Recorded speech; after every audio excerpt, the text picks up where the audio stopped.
Nippon Paint Flex 400 waterproofs concrete permanently and effectively from Nippon Paint. In this context, Sri Lanka proposes a 10% levy on the annual profits of global tax evasion assets deposited in tax havens. The annual profits are estimated at $1.4 trillion per annum.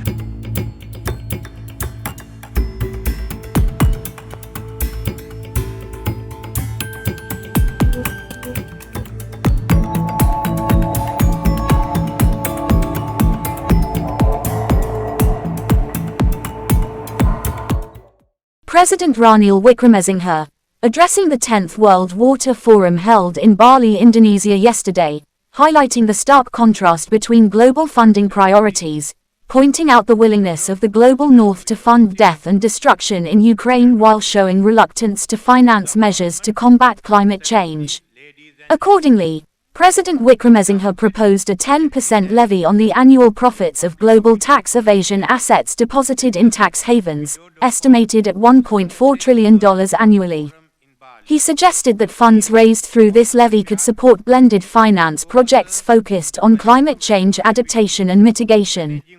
The World Water Summit, themed Water for Common Prosperity, began on May 18 in Bali, Indonesia, bringing together world leaders, experts, academics, entrepreneurs, and policymakers. The conference aims to unite nations in a collaborative effort to address global water issues. Your Excellency, Joko Widodo, President of Indonesia, President of Fiji, heads of government, Excellencies, ladies and gentlemen. At the outset, let me thank the President of the Republic of Indonesia, His Excellency Joko Widodo, for hosting the 10th World Water Forum in Bali. The theme, Water for Shared Prosperity, focuses on the collective responsibility in managing water resources, the lifeblood of all living beings and the ecosystem services. This follows the Sustainable Management of Lakes resolution proposed by Indonesia at UNEA 5. During the UNEA 6 held this year, the European Union, together with Sri Lanka, brought about the resolution 6/13, effective and inclusive solutions for strengthening water policies to achieve sustainable development in the context of climate change, biodiversity loss and pollution. I also take this opportunity to congratulate the government of Indonesia for taking the initiative during the G20 presidency to launch the Global Blended Finance Alliance. Sri Lanka expresses its willingness to become a member.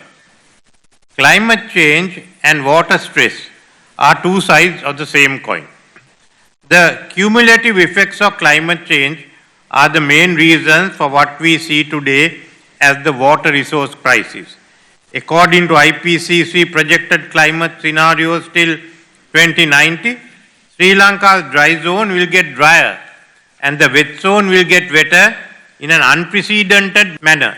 Sea level rise will cause saltwater intrusion in coastal areas, resulting in salinization of land. I take this example from Sri Lanka while appreciating the fact that this is what is happening all over the world. In global terms, the solution to water stress revolves around climate mitigation and adaptation, combating the triple planetary crisis with specific measures aiming at water.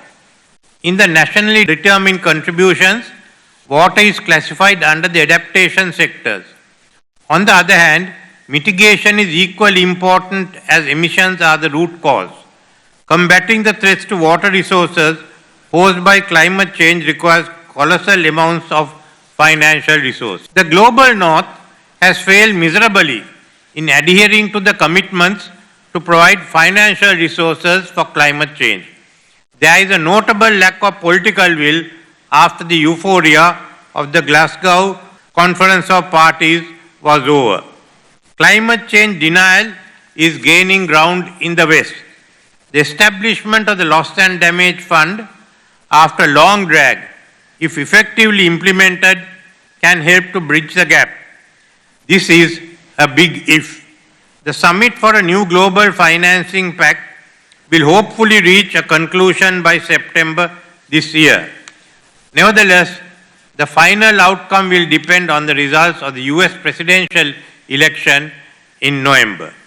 The OECD in 2021 projected the investment for global water-related infrastructure as 6.7 trillion US for 2030 and 22 trillion US for 2058. The UNEP report 2023, Underfinanced, Underprepared, estimates the underfinanced gap to combat climate change at US dollars 194 to 366 billion per year.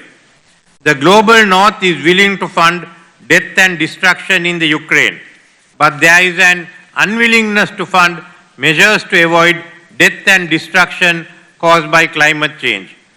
Since money is not coming our way in anticipated amounts and at anticipated pace, to overcome the resource gap, Sri Lanka presented to COP28 the Tropical Belt Initiative, a novel concept of harnessing commercial investments in the natural forests, mangroves, swamps, grassland, water bodies, and other natural resources in the tropical belt towards tackling the triple planetary crisis. The tropical belt, from the time of its existence, has been a shield for the whole world. It's a catalytic accelerator of solutions to the ongoing triple planetary crisis. Investments in the tropical belt will bring in transformative changes to combat the triple planetary crisis. In this context, the Initiative on Global Blended Finance will enable the Global South to mobilize the much needed financial resources. The 9.4 billion US dollars available to commence this fund is a good example of leveraging concessional finance. The Tropical Belt Initiative will also benefit from this facility. In this context, Sri Lanka proposes a 10% levy on the annual profits of global tax evasion assets deposited in tax havens. The annual profits are estimated at 1.4 trillion US dollars per annum. The levy can be enforced by imposing sanctions similar to those imposed on the Russian banks on banks and financial institutes which fail to implement the levy. The monies raised by these levies to be made available to be utilized by the blended finance projects on climate change adaptation and mitigation. The Global Blended Finance Initiative is a supplement to the loss and damage funds, not an alternative. These two measures must work in tandem. Therefore, at this forum, let us express our appreciation for the hard work done by Indonesia in proposing this initiative at the G20, culminating with the establishment of the Alliance Secretariat. Again, our thanks to President Joko Widodo for his contribution, both in respect to the management of water resources and for bringing together the Global Blended Alliance. Thank you. For more latest news, subscribe to FTTV.